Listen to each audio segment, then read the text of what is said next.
Depression ওষুধ ছেড়ে দিলেই ডিপ্রেশনটা আবার ফেরত আসে, ডিপ্রেশনের ওষুধ সারা জীবন খেয়ে যেতে হয়। এটা আসলে সঠিক নয়। একজন ডিপ্রেসড পেশেন্টকে আমরা যখন অ্যান্টিডিপ্রেসেন্ট প্রেসক্রাইব করি, এটা কাজ শুরু করতে কমপক্ষে 2 সপ্তাহ সময় নেয়, এবং যখন সেটা ফেরত আসছে আমরা মনে করছি এটা হয়তো ওষুধ না খাওয়ার কারণে, বা আমি হয়তো ওষুধের উপর আসক্ত হয়ে যাচ্ছি। বিষয়টা আসলে তেমন না। আসসালামু আলাইকুম।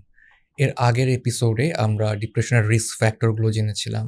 আমরা সেই রিস্ক ফ্যাক্টরগুলোকে বায়োলজিক্যাল, সাইকোলজিক্যাল ইত্যাদি ভাগে ভাগ করেছিলাম। So according to this risk factor, ডিপ্রেশনের চিকিৎসাটাও এই 2 দিক থেকে আমাদের করতে হবে।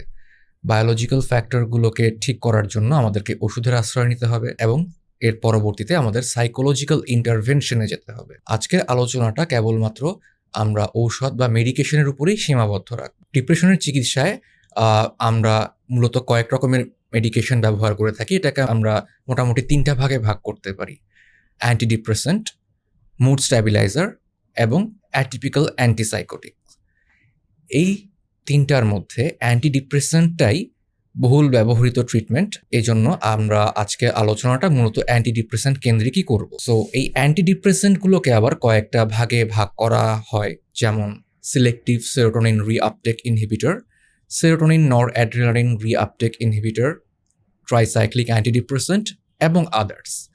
সো এই ভাগটা করা হয় মূলত তার বিভিন্ন রিসেপ্টরের উপর তার অ্যাকশনটা কেমন, তার মেকানিজম অফ অ্যাকশনটা কেমন, সেটার উপর ভিত্তি করে।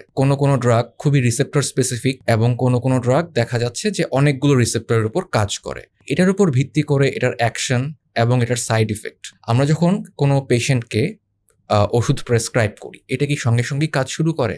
আনফর্চুনেটলি না। একজন ডিপ্রেসড পেশেন্টকে আমরা যখন অ্যান্টিডিপ্রেসেন্ট প্রেসক্রাইব করি, এটা কাজ শুরু করতে কমপক্ষে 2 সপ্তাহ সময় নেয়। এই সময়ের আগে আমরা একটা অবজারভেবল চেঞ্জ সাধারণত পাই না, কিন্তু এই সময়ের মধ্যে অনেক ক্ষেত্রে ওষুধের উপর ভিত্তি করে কিছু সাইড ইফেক্টস দেখা যেতে পারে। কোনো ওষুধের সাইড ইফেক্টস হয় এরকম যে ঘুম বেড়ে যায়, খাওয়ার রুচি বেড়ে যায়, হয়তোবা কনস্টিপেশন হয়। আবার কোনো ওষুধের সাইড ইফেক্ট হয় উল্টাটা, খাওয়ার রুচি একটু কমে যেতে পারে, একটু বমিভাব হতে পারে, এবং অনেক ক্ষেত্রে ঘুমের সমস্যা হতে পারে। তো এই সাইড ইফেক্টগুলো আমরা অনেক গুরুত্ব দিয়ে কেন বলছি? যাতে আমরা অনেক সময় এই সাইড ইফেক্টটাকে আমাদের অ্যাডভান্টেজে ইউজ করতে পারি। তার মানে এক একজন পেশেন্টের ক্ষেত্রে ড্রাগ সিলেকশনটা আমরা এক এক রকম করব। এই ড্রাগ সিলেকশনটা করার ক্ষেত্রে আমরা কিছু জিনিস মাথায় রাখি, যেমন প্রথমত পেশেন্টের বয়স, পেশেন্টের প্রেজেন্টিং সিমটমস, পেশেন্টের প্রায়োরিটি কোন সিমটমগুলো রিজলভ করা সেটা, তারপর পেশেন্টের লাইফস্টাইল, তার কোনো কোমরবিডিটি আছে কিনা, এবং পেশেন্ট সে ওষুধটা অ্যাফোর্ড করতে পারবে কিনা।